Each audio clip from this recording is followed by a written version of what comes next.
For Global Business Update, Michael Wilson joins us now from Cape Town, South Africa. Good morning, Michael.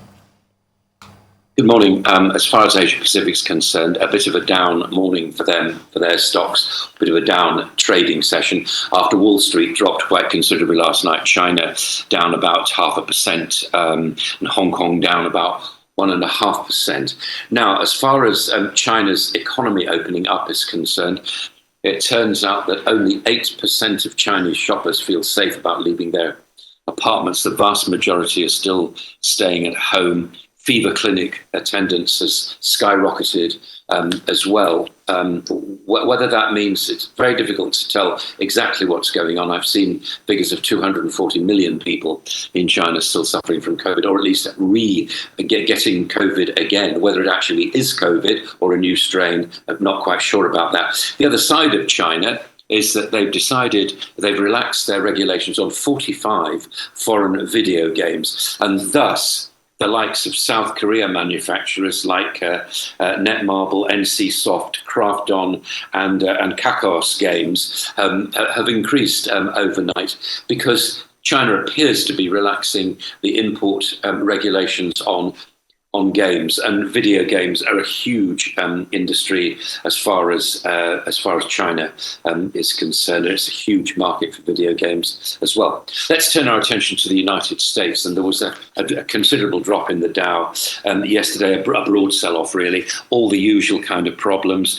The investors are dumping growth stocks because they feel as though a recession is coming. Meantime, the US government has imposed anybody coming from China, Hong Kong, Macau, it doesn't matter what nationality they are, just those exiting points from the Far East into the United States, they have to show negative COVID tests, or else they won't be allowed in. This, again, regardless of their nationality, the United States is trying to guard itself against that. Elon Musk has been saying, don't be bothered by market craziness. Well, he shouldn't be too bothered by it, should he? If he's actually worried, then he ought to be extremely worried about Tesla, which has joined 68% share price down since a year ago, 42% down in December. He's also saying that the business the business is going to be absolutely fine, and in long term, it will be the most valuable company on earth. So Elon Musk actually trying to talk against the year-long sell-off that's happened in Tesla shares, and of course a lot of that himself actually selling to buy Twitter.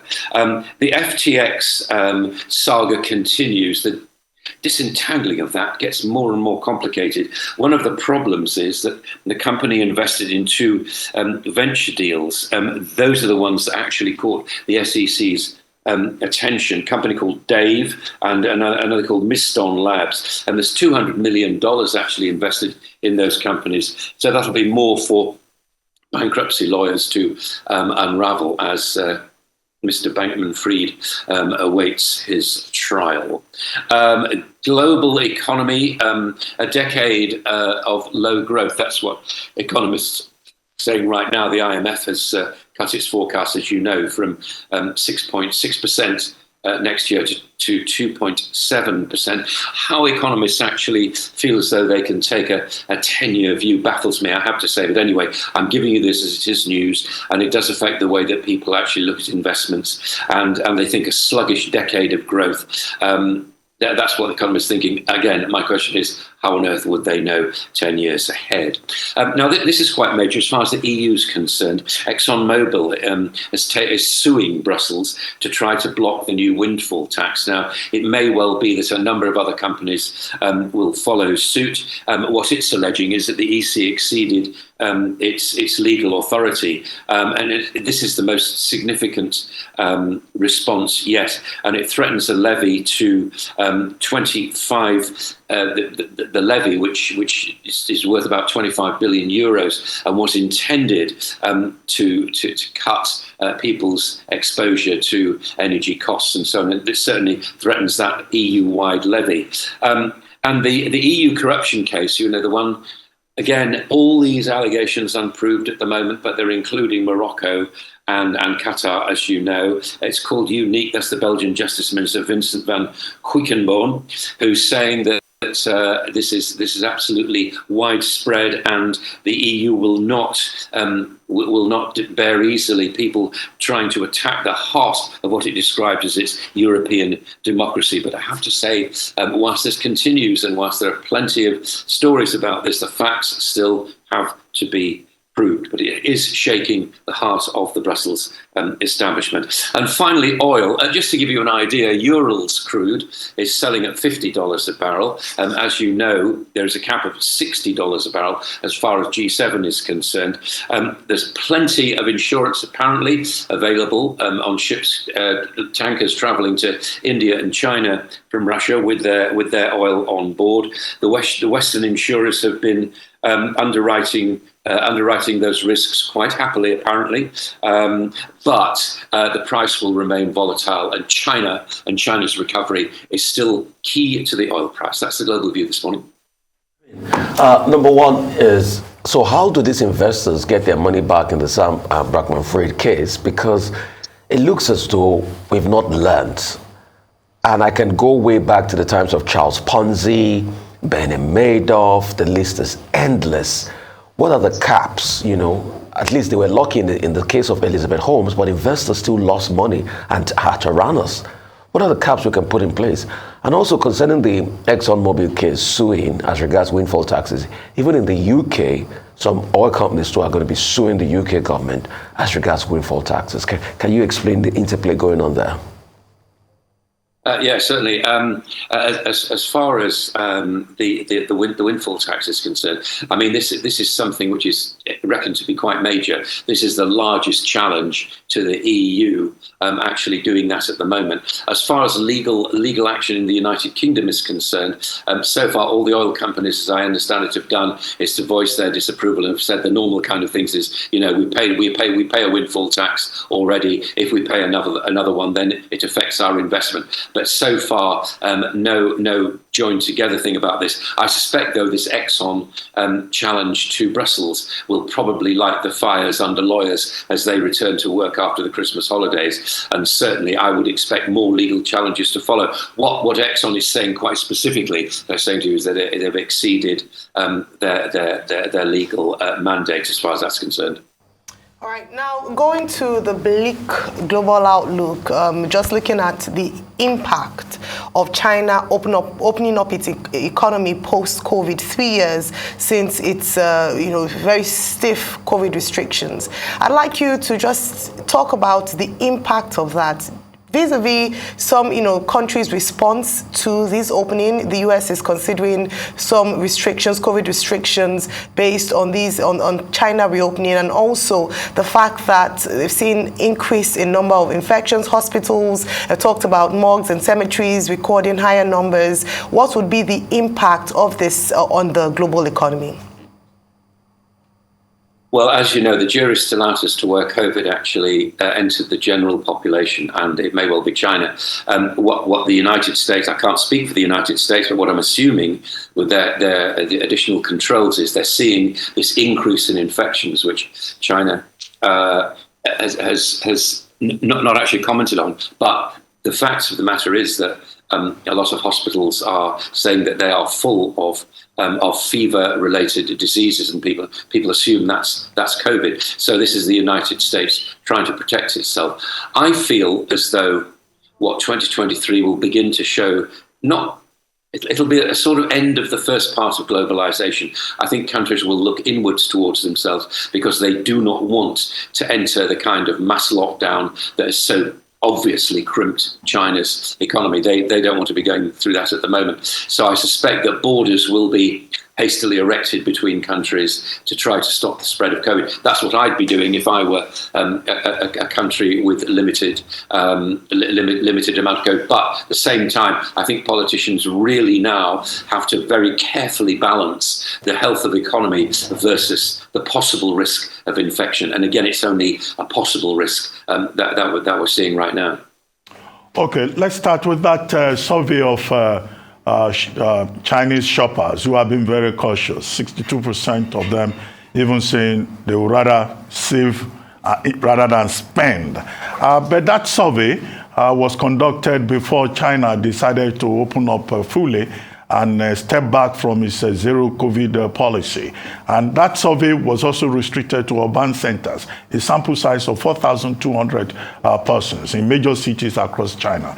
Is there any possibility that now that there is full reopening and there is renewed interest in travel, that maybe we'll see more footfalls in those shops where even the owners of those shops are complaining about labor shortage? Would there be an improvement? And then, of course, Elon Musk. Tesla stocks have gone down up to about 44% in December alone. Cumulatively, in 2022, up to about 70%. In terms of market cap, the company lost about $715 billion. And Elon Musk also lost his position. But in the email that he sent to everybody, titled Final Few Days, he's saying he's very optimistic that Tesla will end up to be the most profitable business. He says, whatever may have happened is because of interest rate. But critics are insisting that it's because he's distracted and it's because of the chaos that he has created in Twitter that is affecting Tesla. Who is right here, Elon Musk or his critics? And then finally, a gentleman called Charlie Munger. Charlie Munger, friend of Warren Buffett, 98 years old. He says, all of us are just complaining too much, that we are 5 times better than we could ever expect to be. That he is a child of the Great Depression in the 1930s, and that things were so difficult then, but that now we're just complaining unnecessarily because of what he calls the envy of the other. And he blames Facebook, he blames Instagram, he blames Twitter, that too many people are comparing their lives with that of other people. And that's why everybody is moaning and complaining that, in fact, during the Great Depression, it was worse. And we should be more optimistic. Mr. Wilson. Well, optimism's fine, okay? And if you want to be optimistic, completely up to you. As far as Musk is concerned, I feel as though I wouldn't be taking investment advice from him. I mean, the stocks speak for them. Whatever you think about the stock market, however good or bad or indifferent you feel about it now, whether you feel investors are doing the right kind of thing or not, for something to lose 68% year on year says to me that investors, and that's all that you're in, that's all that you don't have any control over the way Tesla produces its cars. You may not even want a car. You are an investor. And if you're seeing something which is down 68% year on year, then that's telling you something. Now, should you wish to stick with it, then you would stick with it. And will it become the most valuable company on earth in the long term? Might do, I don't know. What is the long term? So I feel as though Musk is answering a few little inward-looking questions about Tesla. What he's not answering is what investors are really worried about, which is where his attention actually is. Is it with Tesla? Is it with Twitter? Is it with SpaceX? And how can you run those 3 kind of companies? And what is the future for Twitter? Will he be required to sell more shares? He said he wasn't going to sell shares in Tesla, and then he did. So, I mean, that's not the kind of investment model that I personally would follow. And I suspect you will probably, and I don't wish to offer investment advice because it isn't my job, but common sense just says to me that if you have somebody behaving like this at the head of a company, is that the company that you're going to get a smooth ride with? No, it's not. Are you going to get a volatile ride? Yes, you are. Will it become the most valuable company in the world in the long term? Possibly. Who knows? I just really don't know, and I'm sure nor does anybody else. I think you've got to be quite careful about companies like this. This may be the future. Maybe these disruptors like Tesla and so on are where it's at right now. I suspect though, with volatile CEOs like Musk around, it probably will make for a very, very wild ride. China, I suspect what you're seeing there, growing pains after this word shutdown. I'm sure your timetable is absolutely correct, but what it doesn't answer is whether they will actually go back to the shops, and will we be told the true figures from China in the long run? Again, I'm afraid that's a who knows question. Well, thank you very much, Michael. Thank you very much indeed.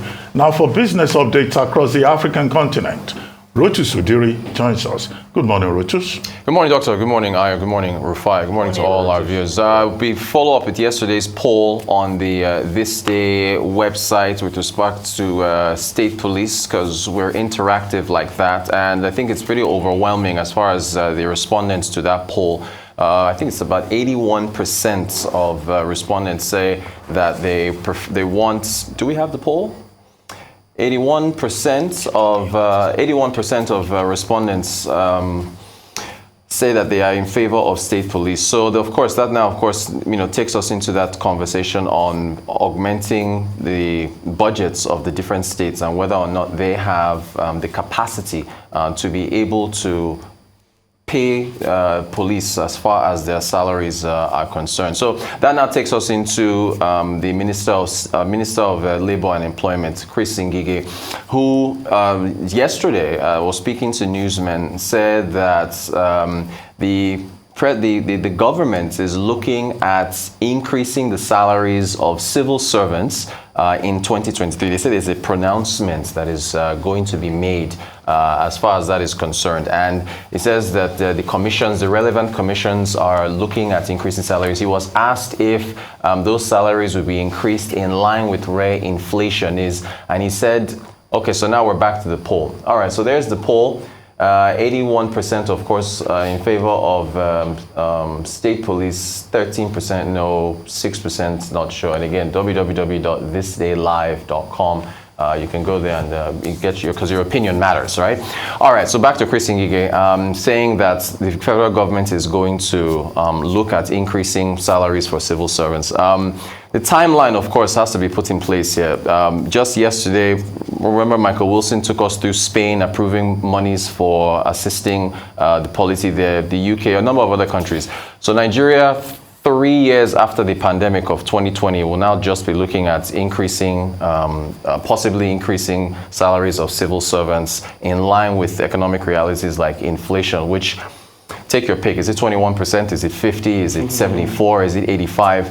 But let's look at the highlights of Nigeria's Ministry of Labor and Employment. On the left, you've got Chris Ngige, who is the minister. On the right, you've got Festus Keyamo, who is the literal interpretation of politics interrupting governance. He's the Minister of State.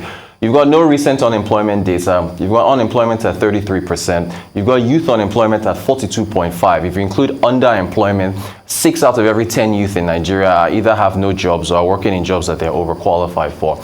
You've got the ASU strike, which Chris Ngige says is still before a court for interpretation and so on and so forth. And then you've got the exodus of medical professionals, which 2-3 years ago, Chris Ngige said was actually a good thing because we're going to get remittances from those doctors that leave. So this is where, and if you notice, if you go to Festus Keyamo's Twitter page, because of his new job, where he's the spokesman for the campaign of the ruling party for the president, he never talks about jobs. Never. He never talks about jobs created. He never talks about opportunities for youth. Nothing at all to that respect. So just to put things into light, this is where we stand with one of the ministries. And it'll be interesting. I think they had a retreat. When was that retreat? Where they all looked at the KPIs of the ministries and how well they performed. Yeah, okay.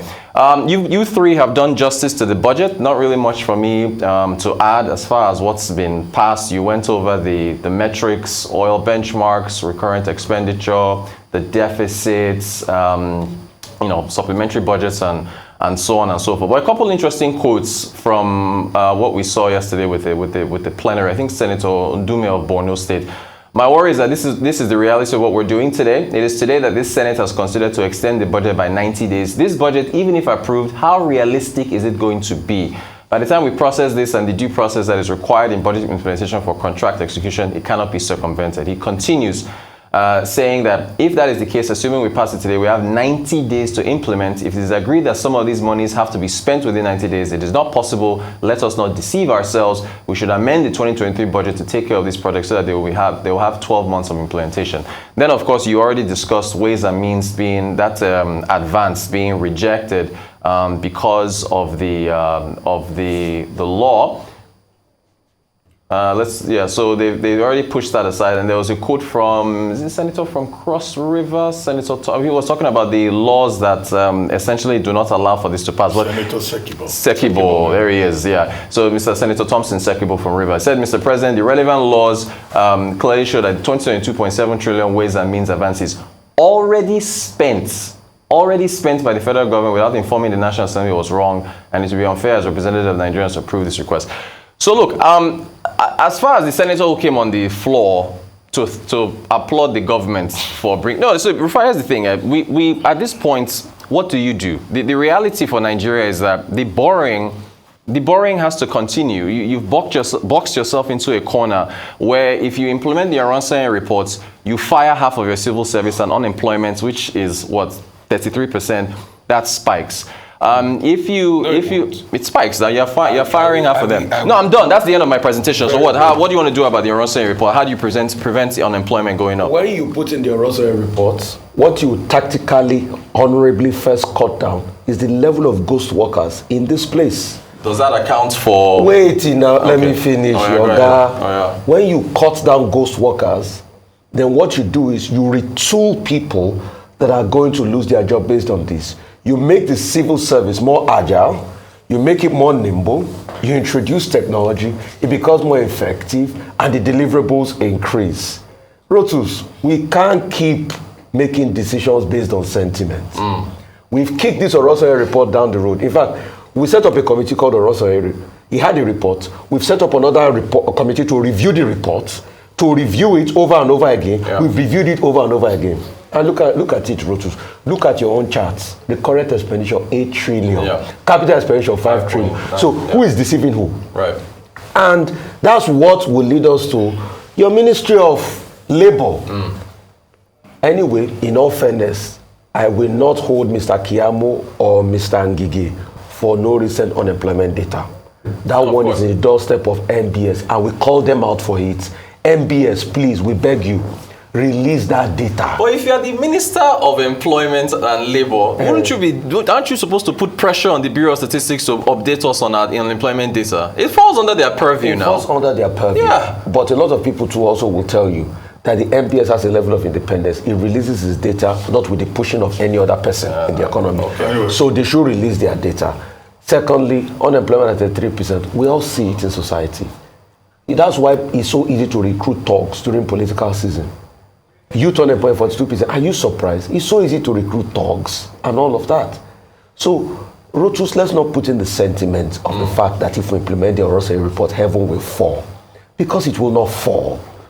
We will go through the pain, we will get better. Is it not better than what we are doing now, kicking the can down the road with subsidies? And on top of all of this, with these ways and means of 22.7 trillion, we still want to collect another ways and means this year.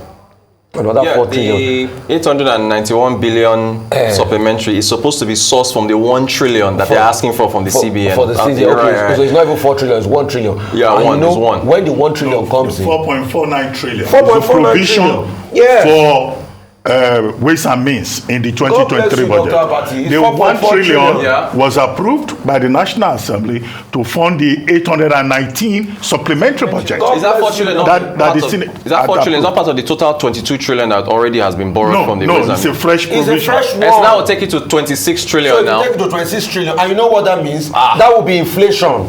God bless you, Dr. Abati. So they are adding 4 trillion to the ways and means of 22 trillion before. That will now increase inflation, and they are putting inflation benchmark at 17%. Rotus. Very quickly, there's an issue you brought up, the Disney poll on state police. Yes, So nobody should be surprised that over 80% of the respondents voted yes for state police. This matter has been on the front burner for years, right? The police, as we have it now, is a creation of Section 214 of the 1999 Constitution. There shall be for Nigeria, for the Federation, a body that will be known as the Nigerian Police Force. So it's a centralized and over-centralized police force. Under Section 215, subsection 3, that police force takes directives directly from the President of Nigeria. There's a subsection there which says governors can give directives to the same police if they have issues. But the Commissioner of Police must take permission from the Inspector General of Police. The Inspector General of Police must take permission from the President of Nigeria. In Section 216, the President consults the Nigeria Police Council to appoint the Inspector General of Police, but that Nigerian Police Council, the President is the chairman. So you have a police force that is just the product of a unitary system of government. Yeah. And people have been saying this is an inefficient structure and it cannot work. Now, the police have said, oh, we have decentralized, we've created zones, we have created what they call community policing. Nobody knows how that has worked. Yeah. You know, it's one of the biggest things that you can come across within the Nigerian Federation. So in 2014, at the National Conference, National Political Conference, it was resolved that, look, state police is the way to go. But that report from 2014 till date, nobody has touched it. So you find Nigerians still saying state police is the way to go. The excuse against it is that the native authority police that we had, which was later, put together and turned into a centralized police force, that it was abused by the politicians. But we now have a terrible situation where a governor called the chief security officer in his state cannot do anything about security. You all witnessed the drama of the Lagos state governor being told by the leader of a team from Abuja that I don't take instruction from a governor. I will have to talk to my superiors. So that's the kind of problem you have. Whereas in a place like the US, you have a far more decentralized. In other words, what Nigerians are looking for is more efficient policing. Right. That's that. As regards Minister of Labor saying, oh, next year they will increase salary because of rising inflation, it's just blowing hot air. Right. It doesn't mean it. There is a National Minimum Wage Act of 2019, which President Buhari assented to in April 2019. As of September 2022, many states have not implemented that minimum wage of 30,000. Right. Many of the governors opposed it, but at the end of the day, they have not implemented it. So why don't we start from there? He himself was saying that 2022 is the year of labor dispute. Right. The same government that does not want to pay university teachers. Yeah. The same government that witnessed strikes from National Resident Association of Resident Doctors, from the Joint Health Workers Union. Now you say Salaries and Wages Commission is looking at. No, I don't think he's being sincere about it. Finally, on the Oronsaye report, are you aware that this same National Assembly, apart from ignoring the Oronsaye report, which had been looked at by the Amapepu Committee, which have been looked at by 2 different white paper committees, they are not looking at it. They are creating, more according agencies. To one investigation, more agencies. So you are going to have more bloated government, and in the face of dwindling revenue, greater inefficiency and frustration in the public service.